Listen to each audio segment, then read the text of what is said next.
Salut tout le monde, je vous retrouve aujourd'hui pour connaître la suite de l'aventure de l'assassineuse la plus célèbre du pays, qui n'est autre que Keleana.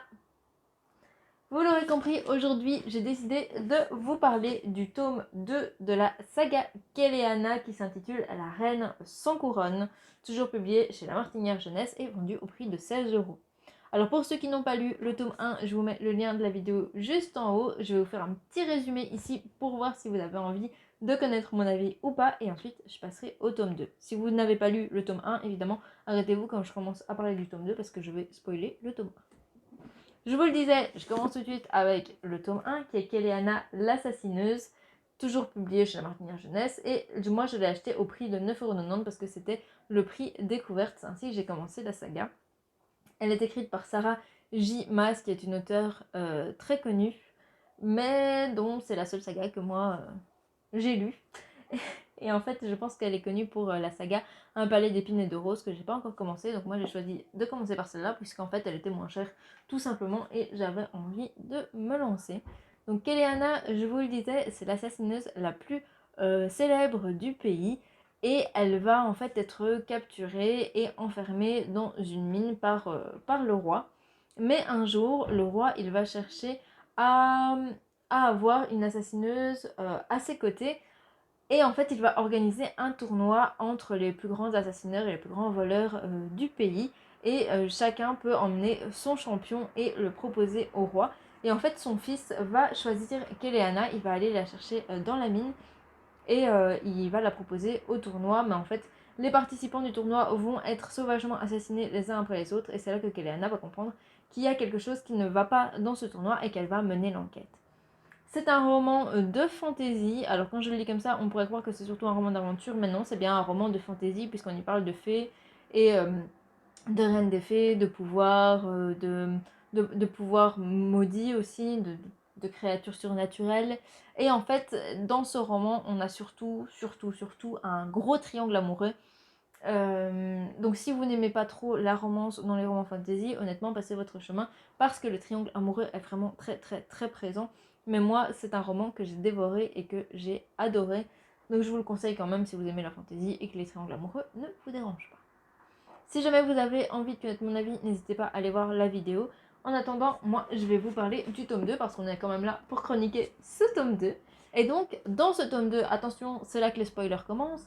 Dans ce tome 2, Keleana, eh bien, elle a gagné le tournoi, elle est devenue une assassineuse du roi. Et elle a dit que j'essaye de me resituer la fin du tome 1, mais en gros, elle a dit qu'elle voulait faire sa vie un petit peu toute seule, loin du triangle amoureux, et donc son rôle, c'est de tuer toutes les personnes que le roi lui ordonne de tuer.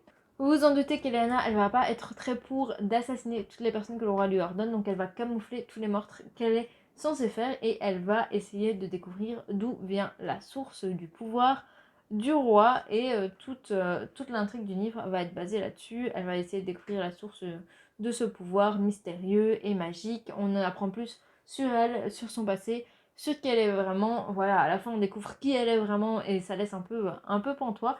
Et j'ai vraiment hâte de découvrir cette suite. Au niveau de, Au niveau de mon avis, j'ai vraiment bien aimé ce tome 2. Alors je pensais, vu la fin du premier tome, que le triangle amoureux serait écarté et qu'on n'allait plus trop en entendre parler, mais bah, malheureusement il a quand même repris pas mal de dessus. Je pense me faire une raison et me dire que dans Keleana il y aura toujours une histoire d'amour derrière, mais en même temps c'est pas si dérangeant que ça. L'écriture elle est fluide comme pour le premier, je me souviens plus exactement ce que j'avais dit pour le premier tome, mais je sais que j'avais vraiment pas mal aimé, j'avais envie de connaître la suite. C'est une saga qui est entraînante, qui est pleine de mystères aussi, et on a envie de connaître la suite, on a envie de savoir les raisons pour lesquelles Keleana elle agit ainsi, quel est son passé. C'est un tome que j'ai aimé découvrir parce qu'on apprend beaucoup de choses sur elle, on apprend aussi beaucoup de choses sur Nehemia, sur Kaol. Voilà, il y a une vraie relation qui se développe entre les personnages, et c'est ça aussi qui est chouette à découvrir, c'est toute cette relation qu'il y a entre eux. Et j'ai vraiment bien aimé découvrir cette suite. Alors Keleana, c'est une saga qui est réalisée en 4 tomes, mais le quatrième tome est divisé en tome 4 partie 1 et tome 4 partie 2, donc au final bah, ça fait 5 tomes. Et moi j'ai quand même hâte de connaître la suite, j'espère ne pas me lasser, parce que c'est vrai que souvent les sagas avec autant de tomes, je finis par abandonner au bout du troisième ou quatrième tome. Mais là, j'ai vraiment envie de tenir le coup et de voir jusqu'où Sarajimas va nous emmener. Et j'ai hâte de découvrir la suite. N'hésitez pas à me dire en commentaire si vous avez déjà lu Keleana, ce que vous en avez pensé et si vous avez d'autres sagas dans le même style à me conseiller. Si jamais vous avez aimé la vidéo, n'hésitez pas à mettre un petit j'aime, à vous abonner à ma chaîne. Et en attendant, moi je vous embrasse et je vous dis à la prochaine fois.